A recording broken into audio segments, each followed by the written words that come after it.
Imagine que tu te réveilles un jour et que tu vas acheter un café. Et au moment de payer, le caissier te dit «Désolé, nous n'acceptons que la monnaie numérique du gouvernement». Ou encore, tu veux acheter un billet d'avion, mais un message apparaît. Transaction refusée, tu as beaucoup trop voyagé cette année. Ou pire, au supermarché, le système t'informe, tu as déjà consommé trop de viande ce mois-ci. Tu ne peux prendre que des légumes. Cela ressemble à un scénario dystopique, mais la réalité c'est que, avec l'arrivée des monnaies numériques des banques centrales, ou aussi appelées les CBDC, cette réalité pourrait ne plus être de la science-fiction. Les CBDC sont des monnaies numériques émises et contrôlées par la banque centrale d'un pays.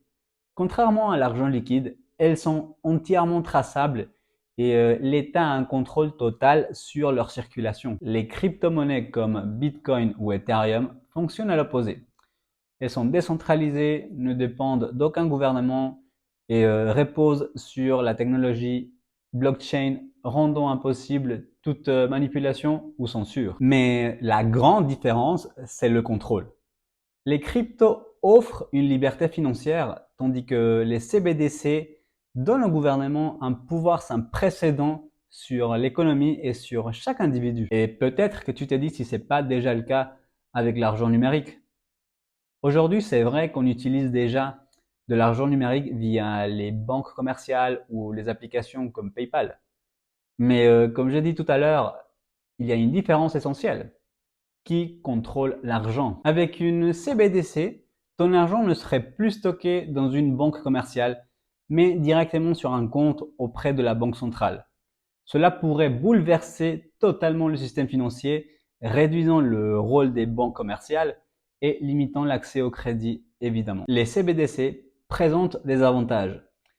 Paiement plus rapide, inclusion financière accrue et réduction de la fraude. Mais, il y a toujours un mais, elle pourrait aussi devenir un instrument de contrôle redoutable. Certaines théories, certaines idées, à chacun de juger, suggèrent que les CBDC pourraient avoir une date de péremption. Ça veut dire que si tu ne dépenses pas ton argent dans un délai donné par le gouvernement, ton argent disparaît ou ton argent ne vaudra plus rien. Cela fonctionnerait comme un multiplicateur keynésien instantané. L'objectif? Stimuler la consommation et relancer l'économie en période de crise. Mais cela signifierait aussi la fin du droit d'épargner librement. Intéressant, n'est-ce pas? Un autre point intéressant, c'est qu'il existe en Chine un crédit social qui évalue les citoyens en fonction de leur comportement et limite leur accès à certains services.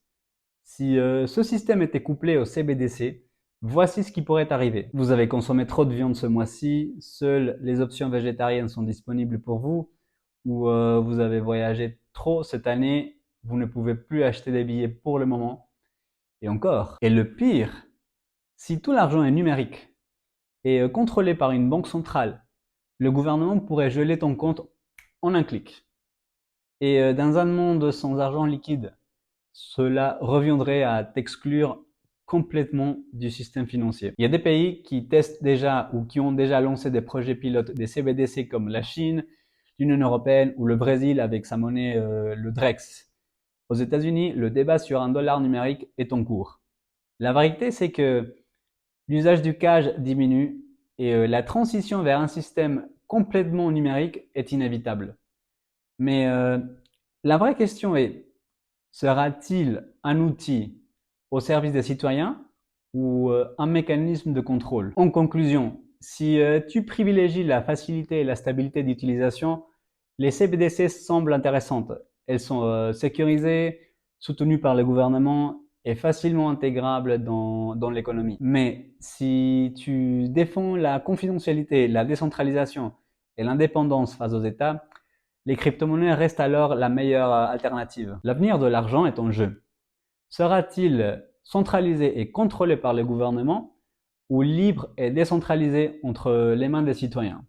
Vous en pensez quoi? Et voilà, c'était tout pour cette vidéo. Si vous êtes arrivé jusqu'ici, j'espère que vous avez aimé, j'espère que vous avez appris quelque chose de nouveau.